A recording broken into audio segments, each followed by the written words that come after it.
Welcome to the Pagemaster with me, the Pagemaster, and today we're going to take a couple pages, hope you don't mind, out of Tales from Development Hell by David Hughes, the greatest movies never made. Today we're going to be talking about Batman, specifically, if you read the title, which I'm sure you did, to click on the Aronofsky Batman that was never made. Now, after Batman and Robin was...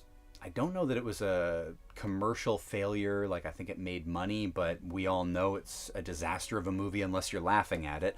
There was a lot of thought about what the next direction would be, and a lot of people talking about maybe making it darker. Even Schumacher himself, after the Batman and Robin had come out and George Clooney thought he had ruined the entire franchise forever, there was a sense from Schumacher that he wanted to do a dark thing. He made Batman and Robin, I believe he said he made that one for the studios to make them happy, that it was even more down the road of where Batman and Robin went, which was a huge financial success and most critics seemed to like, even though I thought it was generally a piece of trash. And so after the fourth one, he said, I made that for the studios, let me make a movie for the Batman fans, and he pitched something very, very dark. But they were kind of already done with Schumacher. I think that it would have been a really odd choice to go with him again, just from the outset, from fan expectation and knowing what he would have done. I think it would have just been very sour for the fans. So at some point, the studio approaches Darren Aronofsky, who had just finished and released Pi, which I think is an amazing movie. A Requiem for a Dream is probably an even better, more powerful movie, but I'll never watch it again because it's so ugly and it just makes you feel terrible inside as a human being. So this is right after that, and they're approaching him. Now, we're going to be on page 193, and I'm going to do 194, 195, and I think we end on 196. So here we go. Despite Schumacher's interest in using Year One as the basis for a darker, grittier adaptation, in the summer of 1999, Warner Brothers asked New York filmmaker Darren Aronofsky, fresh from his breakthrough feature Pi, how he might approach the Batman franchise.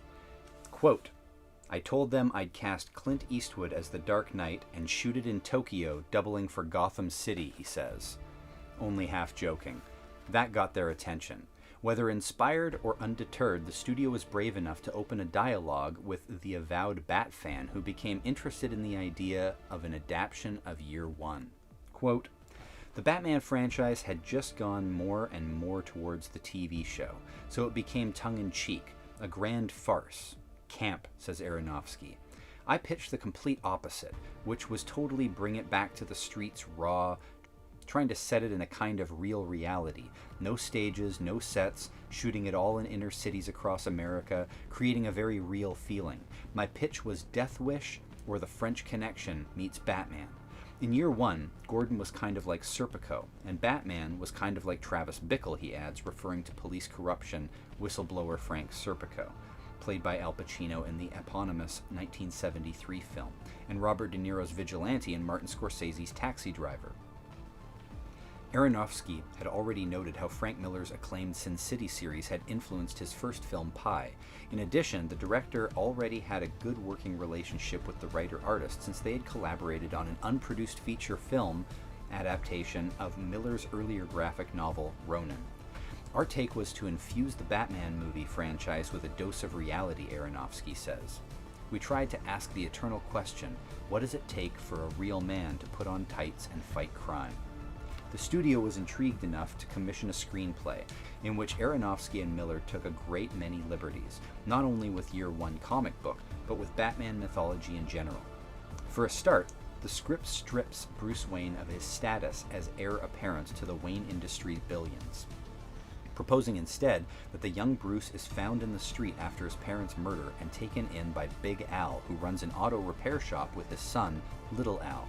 Driven by a desire for vengeance towards a manifest destiny of which he is only dimly aware, young Bruce, of deliberately indeterminate age, toils day and night in the shop, watching the comings and goings of hookers, johns, pimps, and corrupt cops at a sleazy East End cat house across the street, while chain-smoking detective James Gordon struggles with the corruption he finds endemic among Gotham City police officers of all ranks. Bruce's first act as a vigilante is to confront a dirty cop named Campbell as he accosts Mistress Selina in the cat house. but Campbell ends up dead and Bruce narrowly escapes being blamed. Realizing he needs to operate with more methodology, he initially dons a cape and hockey mask, deliberately suggestive of the costume of Jason Voorhees in the Friday the 13th films. However, Bruce soon evolves a more stylistic costume with both form and function, acquires a variety of makeshift gadgets and weapons, and reconfigures a black Lincoln Continental into a makeshift Batmobile, complete with a blacked-out windows, night vision driving goggles, armored bumpers, and a supercharged school bus engine. In his new guise as the Batman, Bruce Wayne wages war on criminals from street level to the highest echelons, working his way up the food chain to Police Commissioner Loeb and Mayor Noon, even as the executors of the Wayne estate search for their missing heir. In the end, Bruce accepts his dual destiny as heir to the Wayne fortune and the city's savior. And Gordon comes to accept that. While he may not agree with the Batman's methods, he cannot argue with his results. Quote, "In the comic book, the reinvention of Gordon was inspired," says Aronofsky, "because for the first time he wasn't a wimp. He was a badass guy. Gordon's opening scene for us was him sitting on a toilet with a gun barrel in his mouth and 6 bullets in his hand, thinking about blowing his head off. And that, to me, is the character." The comic and the script have many scenes in common, including Bruce Wayne's nihilistic narration, part Travis Bickle from Taxi Driver, part Rorschach from that other great 80s graphic novel Watchmen, a heroic Gordon saving a baby during a hostage crisis, Selina as a proto-Catwoman, the beating Gordon receives from fellow cops as a warning to give up his war on corruption, his suspicion that Harvey Dent is the Batman, and the climactic battle in the tenement building, but it acts as a jumping-off point for a much grander narrative. Although the script removes the subplot of Gordon's adultery, it goes further towards blurring the boundaries between accepted notions of good and evil. Gordon decries the Batman's vigilantism as the work of a terrorist whose actions put him outside the law, not above it, unaware that it was as much his own televised declaration of war on crime and corruption which inspired Bruce to vigilantism and the senseless and random murder of Bruce's parents. The script contains numerous references for Bat fans, including a brief scene with a giggling green-haired inmate of Arkham Asylum, and goes a long way to setting up a sequel as Selina Catwoman discovers the true identity of the Batman. Interestingly, neither the comic book nor the script provide an entirely convincing argument for Bruce Wayne's transformation into Batman, while Year One takes a more traditional approach. A bat smashes through the window of Bruce's study.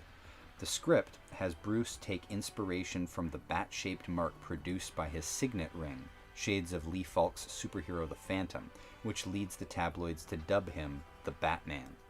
In a rare interview, Miller told The Onion about working with Aronofsky, quote, "He's a ball," he said.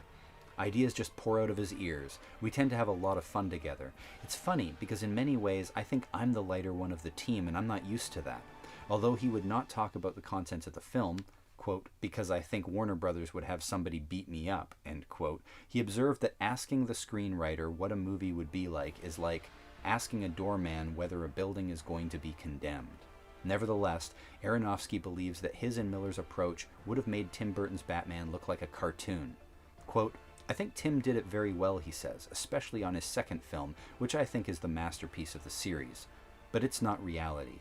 It's totally Tim Burton's world, a brilliant, well-polished gothic perfection concoction. The first one did have a certain amount of reality, but there were still over-the-top fight sequences, and I want to have real fights, and explore what happens when two men actually fight, which you just don't see, because once you start romanticizing it and fantasizing it into superheroics, in the sense of good guys versus bad guys, and you're not playing with the ambiguity of what is good and what is bad, I just could not find a way in for myself to tell that story." So that's the section I wanted to read for you guys out of this book. I like the ideas that they were talking about, but what's almost more interesting to me is how much of the stuff that they were talking about and laid out we ended up seeing. Like, Long Halloween and Year One, I think, are probably the two biggest inspirations for the Christopher Nolan Batmans, and now this new The Batman movie that just came out a few years ago, but like the newest Batman that came out.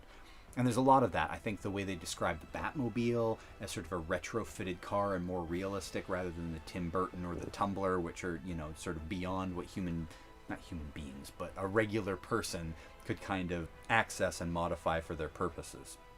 I think the tone is more in line with what we've seen from recent movies than what we had seen previously, and what they're talking about in here about this darker version of Batman, a grittier version of Batman, when they were talking about what it's like for two men to just go at it in a fist fight without having the superheroics involved. That made me think of the opening fight scene for The Batman.